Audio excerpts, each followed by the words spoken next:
بسم اللہ الرحمن الرحیم. ویورز السلام علیکم. دو اہم ترین ایشوز اڈیالہ جیل میں خان صاحب کے ساتھ اصل میں کیا ہو رہا ہے اور وہ جو دعوے کرتے ہیں اس میں کیا صداقت ہے. پھر یہ جو ایجنسیاں یا فوج لوگوں کو اٹھا رہی ہے اس میں کیا کہانی ہے.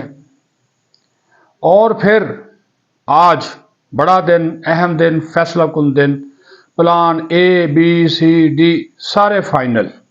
ٹھیک ہے جی. آج سینٹ اور قومی اسمبلی سے ہر حال میں 26ویں آئینی ترمیم کا جو بل ہے وہ منظور ہو جائے گا. یہیں سے آغاز کر لیتے ہیں. اور یہ آپ کو بتا دیں کہ اب مولانا فضل الرحمان مانے یا نہ مانے، پی ٹی آئی مانے یا نہ مانے، اب یہ کام ہونا ہے. یہ طے ہے، اس میں کوئی تبدیلی نہیں ہے.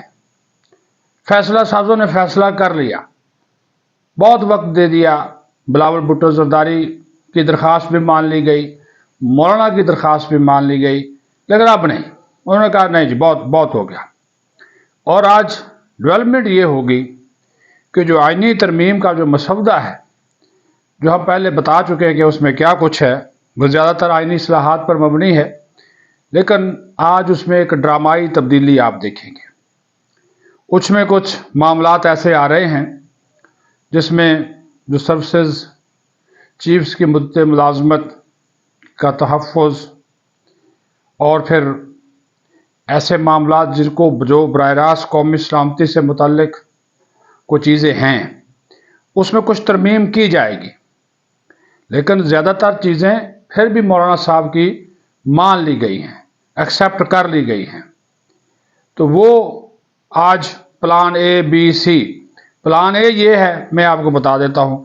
پلان اے یہ ہے کہ مولانا ساتھ دیں، تو پھر ہمیں باہر سے جو لوگ خود ووٹ دینے کے لیے تیار ہیں تحریک انصاف کے 1 درجن کے قریب، سینٹ اور قومی اسمبلی کے 2 کے تو نام آ گئے نا جی، سینیٹر زرکا اور سینیٹر فیصل سلیم، یہ سینٹ میں. لیکن میں آپ کو بتا دوں کہ میرے پاس انفارمیشن ہے کہ ہو سکتا ہے کہ سینیٹر سیف اللہ نیازی بھی ووٹ دے دے، ہو سکتا ہے کہ سینیٹر سیف اللہ ابڑو بھی ووٹ دے دے اس ترمیم کے حق میں. اور پھر ادھر قومی اسمبلی میں 6-7 لوگ ہیں، وہ ووٹ کر سکتے ہیں، وہ آزاد ہیں. اور اس میں آپ کو نام بتا دیتا ہوں. پیر ظہور حسین قریشی جو کہ شاہ محمود قریشی کے بانجے ہیں، وہ ووٹ کریں گے. وہ مکمل آزاد ہیں، وہ مکمل آزاد ہیں.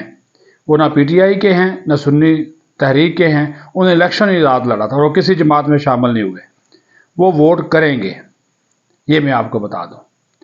پھر اطلاعات یہ ہیں کہ زین قریشی بھی شاید مشرف با ترمیم ہو چکے ہیں، وہ بھی ووٹ کر سکتے ہیں.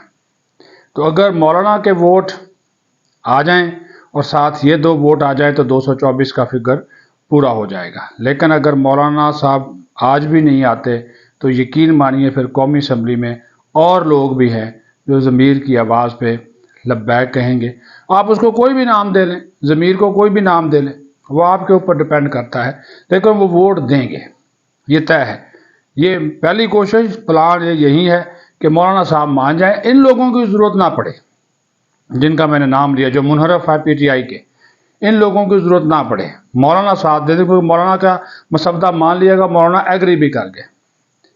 پلان بی یہ ہے کہ مولانا پلس یہ لوگ جو کہ آزادانہ ووٹ دینا چاہتے ہیں. اور پلان سی یہ ہے کہ اگر مولانا نہیں مانتے، ٹوٹلی ان لوگوں کے ذریعے جانا ہے، تو وہ پلان بھی تیار ہے. اور یہ نمبر گیم پوری ہے. رات سینٹ میں پوری تھی، میں وہاں پہ موجود تھا. رات سینٹ میں ہم صبح 3 بجے آئے، یہ سینٹ میں نمبر گیم پوری تھی، سینیٹر موجود تھے. اور چونکہ مولانا نے وقت مانگ لیا آج 2-3 بجے کا، تو وہ وقت دے دیا. آج 3 بجے سینٹ ہے، 6 بجے اسمبلی ہے. پہلے سینٹ سے منظور ہوگا، پھر قومی اسمبلی سے منظوری اس کی حاصل کر لی جائے گی. تو یہ سلسلہ جو ہے وہ آپ کو بتانا بہت ضروری تھا، اس وجہ سے کہ یہ ایک جو فضا بنی ہوئی ہے کہ یہ آ گیا وہ آ گیا، اس کو اٹھا لیا اس کو اٹھا لیا، وہ ہر کوئی اپنی مرضی سے اپنی ضمیر کے مطابق اگر وہ فیصلہ کرتا ہے اسے کرنے دے، نااہلی کے ریفرنس آپ بعد میں بھیجتے رہے، وہ دیکھے جائیں گے، لیکن یہ آج کام جو ہے وہ ہو جانا ہے۔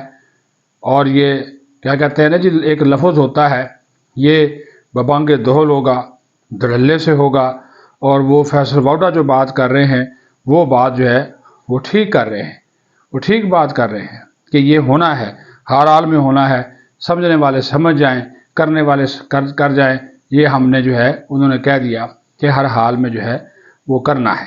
یہ میں نے آپ کو ایک پہلو جو ہے وہ اس کا بتا دیا۔ اب جو ہے وہ دوسری طرف آتے ہیں، وہ معاملہ ہے کہ عمران خان کے ساتھ بڑی زیادتی ہو گئی، ان کو جیل میں بڑا تنگ کیا جا رہا ہے، ان کی بجلی کاٹ دی گئی، ان کی بی کلاس کی سہولت ختم کر دی گئی، ان کو کھانا ان کی مرضی کا نہیں دیا جا رہا، اور ان کو تنگ کیا جا رہا ہے، ان کو قید تنہائی میں رکھا جا رہا ہے۔ چلیں جی ٹھیک ہے، یہ خان صاحب سے ملنے والوں کا موقف ہے جو کل مل کر سامنے آئے۔ گئے وہ آئینی ترمیم پہ ویسے بات کرنے تھے، آئینی ترمیم پر بات کرنے گئے تھے نا، لیکن نکلا کیا؟ نکلا بیچ میں سے یہ جناب خان صاحب کو یہ حاصل نہیں ہے، ان کو تنگ کر دیا، قید تنہائی، وہ اپنا رونا دھونا، قوم اور ترمیم کی کوئی فکر نہیں ہے۔ تو اس کے اوپر اڈیالہ جیل کا جو موقف سامنے آیا، اس میں جیل سپرنٹینڈنٹ اور جیل جو حکام ہیں انہوں نے باقاعدہ اس کا ایک سٹیٹمنٹ جاری کیا، جس میں وہ کہتے ہیں کہ بانی پی ٹی آئی کی خوراک، مطالعہ، ورزش کا خاص خیال رکھا جاتا ہے۔ بانی پی ٹی آئی کے سیل میں بجلی کی بلا تعطل فراہمی دی جاتی ہے، کبھی بجلی معطل نہیں کی گئی۔ بی کلاس کے تحت بانی پی ٹی آئی کو اپنا کھانا الگ سے پکانے کے لیے قیدی کوک فراہم کیا گیا ہے، یعنی کہ جو شیف ہے یا کوک ہے وہ ان کو ان کی مرضی کا کھانا پکا کر جو ہے وہ دیتا ہے، اور پروفیشنل جو قیدی کوک ہے ان کا ناشتہ، دوپہر اور رات کا کھانا ان کی مرضی اور ان سے پوچھ کر ان کی اجازت سے بناتا ہے۔ اور بانی پی ٹی آئی اب یہ دیکھتے جائیں، یہ ایک قیدی ہیں لیکن وہ جو مزے کرتے ہیں خدا کی قسم منہ میں پانی آ جاتا ہے، کیا کیا ناشتہ شاندار آیا ہے، سنتے جائیے گا۔ بانی پی ٹی آئی ناشتے میں لیتے ہیں جناب کافی، چیا سیڈ یا تخم ملنگا، اور اس کے بعد چقندر کا جوس، دہی چپاتی، دہی بسکٹ اور کھجوریں، یہ ناشتے میں لیتے ہیں، پاورفل چیزیں ہیں جی۔ دوپہر کے کھانے میں کڑی پکوڑا، دیسی مرغی، دہی، چپاتی، سلاد، گرین ٹی اور مٹن، یہ ان کے دوپہر کے کھانے کا حصہ ہے۔ اب آ جائے رات کی طرف، رات میں جناب دلیا، پھر کوکونٹ جوس اور انگور وغیرہ کھاتے ہیں۔ یہ وی آئی پی قسم کا وی آئی پی قسم کا لنچ ہے، ناشتہ ہے، ڈنر ہے جناب، یہ وہ نوش فرماتے ہیں، کھاتے ہیں۔ اور ان کا کھانا اسسٹنٹ سپرنٹینڈنٹ جیل کی نگرانی میں تیار کیا جاتا ہے، یہ بھی آپ کو بتا دیں، اسسٹنٹ سپرنٹینڈنٹ جیل کی نگرانی میں تیار کیا جاتا ہے۔ اور جیل میں جو ہے وہ ڈاکٹر بانی پی ٹی آئی کا دن میں 3 مرتبہ معائنہ کرتے ہیں، ڈاکٹر 3 مرتبہ معائنہ کرتے ہیں، اور گزشتہ 2 ہفتوں کے میڈیکل ٹیسٹ کے مطابق بانی پی ٹی آئی مکمل طور پر صحت یاب ہیں۔ 2 روز قبل بھی پیمز اسپتال کے ڈاکٹروں نے بانی پی ٹی آئی کا معائنہ کیا، اور روزانہ کی بنیاد پر ان کو اخبار بھی فراہم کیا جاتا ہے، ٹی وی وہ دیکھتے ہیں، روزانہ 2 گھنٹے ایکسرسائز کرتے ہیں، اور ان کی جو بی کلاس ہے اس کے تحت بانی پی ٹی آئی کے سیکیورٹی انتظامات بھی مکمل ہیں، اور سوشل میڈیا اور سیاسی جماعتوں کی طرف سے جو وہاں پہ چیزیں پھیلائی جا رہی ہیں اس میں انہوں نے کہا کہ کسی قسم کی کوئی صداقت نہیں ہے۔ یہ میں نے آپ کو جیل سپرنٹینڈنٹ کا بیان اور ان کو جو کھانا وغیرہ دیا جاتا ہے، کمال ہے ماشاءاللہ جی، ڈھلے سے وہ کرتے ہیں، یہ بات کرتے ہیں۔ اب ایک الزام آ جاتا ہے جی، میں شروع میں جو میں نے بات کی تھی کہ جی یہ ایجنسیز جو ہے وہ بندے اٹھا لیتی ہیں، وہ بشرا بی بی کے وہ کھانے میں ہارپک ملا دیا، وہ فلاں کے ساتھ جنسی جو ہے وہ زیادتی ہو گئی، فلاں کو جو ہے وہ ہراساں کیا گیا، اس کا کاروبار بند کر دیا گیا، اس کو غائب کر دیا گیا، اس پر تشدد کر دیا گیا، تو کیا پی ٹی آئی جن لوگوں نے یہ کیا، اگر یہ ایجنسیز اس میں ملوث ہے، کیا ان ایجنسیز کے خلاف کوئی قانونی کارروائی ان پی ٹی آئی والوں نے کی، یا صرف یہ سوشل میڈیا کے اوپر ہی رونا دھونا لگا رہتا ہے ان کا؟ ایک بیانیہ بناتے ہیں نا، بیانیہ ایک بناتے ہیں، وہ چورن جو ہے وہ بیچتے ہیں۔ بھئی اگر کوئی خفیہ ایجنسی آپ کو ہراساں کرنے میں ملوث ہے، کسی نہ کسی جگہ پہ کارروائی ہو نہ ہو، آپ نے کوئی درخواست دی کسی تھانے میں، یا اس ادارے کے جو سربراہ ہے اس کے نام کوئی چٹھی ڈالی، اس کو کوئی میل ڈالی، چلو اس کے نام کے اوپر ٹویٹ کیا کہ جناب D G I S I صاحب یا آرمی چیف صاحب، آپ کی ایجنسی کے لوگ جو ہے وہ ہمارے بندے کو اٹھا کر لے گئے، یا اس کو تشدد کا نشانہ بنایا، یا اس کے ساتھ زیادتی ہوگی، یہ ہو گیا، کوئی قانونی کوئی پرچہ، کوئی تھانے میں گئے، کوئی دیا، وہ آپ کرتے نہیں۔ صرف ایک روزانہ کی بنیاد پر ایک جھوٹا بیانیہ گڑھنا ہے، اس کو عوام میں پھیلانا ہے، اور اس کے بعد پھر حالہ لالا جو ہے وہ مچا دینی ہے۔ یہ سلسلہ ہے، یہ ایک سلسلہ ہے، اور یہ سلسلے کو اس وجہ سے کرتے ہیں تاکہ جو اپنے مقاصد ہیں وہ حاصل کر سکیں، وہ اس میں ان کو کامیابی اس میں حاصل ان کو ہونی نہیں۔ اس کی وجہ سن لیں، اس کی وجہ یہ ہے کہ حقیقت سب کو معلوم ہے۔ وہ اب جو یہ کام کرتے ہیں، یہ جو ادارے قومی سلامتی کے، وہ کھل کر ان چیزوں کے سامنے اب آتے نہیں کہ ان کو اپنے وہ بیان کیا کریں، روزانہ پریس ریلیز جاری کریں اس چیز کی۔ وہ تو ظاہر ہے آئی ایس پی آر ہے یا حکومت پاکستان ہے۔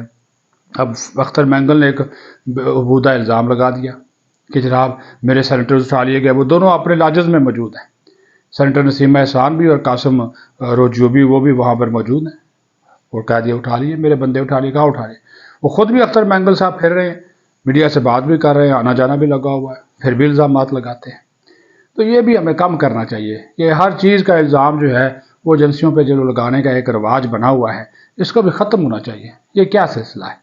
کیا اس کی ضرورت ہے؟ کیوں ایسا کیا جاتا ہے؟ صرف اپنے سیاسی ذاتی مقاصد اداروں کو ملائن کرنے کے لیے۔ ایک طرف کہتے ہیں اداروں کو مضبوط ہونا چاہیے، اسی طرف جو ہے وہ اداروں کا بیڑا گرک کرنے بھی ہم کوئی کسر نہیں چھوڑتے۔ خود اپنے گریبان میں بھی تو جاگنا چاہیے نا۔ اپنا خیال رکھیں۔ پاکستان زندہ باد۔